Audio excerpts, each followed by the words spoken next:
We have an insane foreign policy, and unfortunately, it really hasn't changed that much with our new president.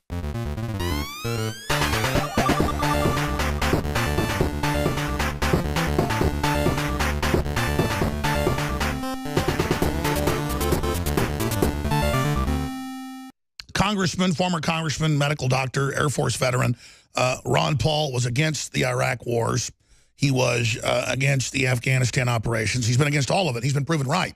This is a complex issue, but he's got a very well-researched angle on it, so I want to get his take. Thank you for joining us during this critical time. Thank you. Good to be with you. Dr. Paul, let's get into your plan to avert, which could happen any time, causing a huge nuclear war. Well, the sooner we get out of there, the better. You know, we went into Korea when I was in high school, and it was totally illegal, unconstitutional. It was done without the permission of the people. It was done within a week after the Civil War broke out in Korea. And some of my teachers never came home. We don't need to be there. We're just trying to provoke a problem. And this guy's nuts over there, so why provoke him? We are acting from a sense of insecurity that we have to say, you know, we're tough, don't mess with us or we'll bomb you. But that to me is just sort of childish. So the sooner we get out of there, the better. We've been there way too long. And, you know, this whole idea, the stage is set now that, you know, the Koreans are threatening, well, we might shoot down an airplane. Well, what if there's, now that stage is set, it's progressing because of our involvement. Somebody's going to use a false flag and somebody's going to shoot down the airplane just so that there's war in the South. We bombed the North to smithereens. We killed 30% of their population, and they had never attacked us. We never declared war. We went there under UN banner. We have an insane foreign policy, and unfortunately, it really hasn't changed that much with our new president. A lot of people say, well, we can easily defeat North Korea. Well, of course we can.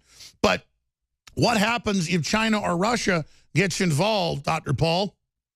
Well, they will get involved. And, you know, when it started way back in the 50s, we thought, well, we'll take care of this. And a month after the war broke out, you know, we essentially won the war. And then we moved up and decided, well, we'll occupy North Korea, went up to the border, and then the Chinese came in. Sure, they're going to be involved. But I think you just made the case for why we need to be out of there. Because, you know, the North Korea, the guy is goofy. But I tell you what, he does know what he's doing because he has to threaten because he believes that if he gives up and capitulates and does exactly what we tell him to do, that what will happen, like what happened to Saddam Hussein, what happened to Gaddafi, and then how do we treat you know, Assad in Syria?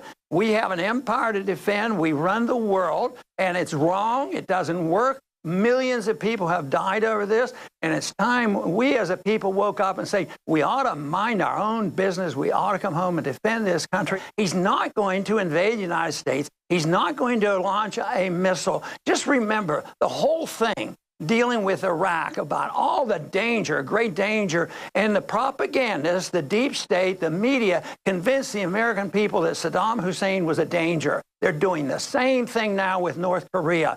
My suggestion very clearly on what we should do is we should allow the South Koreans to talk to the North Koreans. What's wrong with that? They're the ones that have everything at stake, and we don't even allow them to do that. And yet they're willing to. Just last week, the South Koreans, in an effort to break this conflict, they sent a couple $1 million to North Korea to take care of some of the people, the kids that are suffering from our sanctions.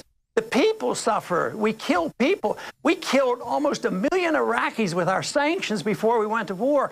And all these sanctions do is just provoke the bitterness. We need to allow. Why do we prohibit the South Koreans from talking to the North Koreans? About 45 seconds, real quick on the economy. If we don't get the tax cuts, Paul Ryan wants taxes to be raised now. If we keep Obamacare, most analysts say that will cause a new recession or depression and cause that big implosion you've been warning of. 30 seconds on that, Dr. Paul. Well, it looks bad. I sure hope they can get the tax cut through. If they blow that, then we're really in trouble. But it's not unusual to develop, you know, some of these welfare programs, it's almost impossible to stop them. And hopefully, though, we can compensate. Trump, if I had to look for one thing, he has set an atmosphere where there'll be less regulation. If he can get a tax cut through, that will be helpful.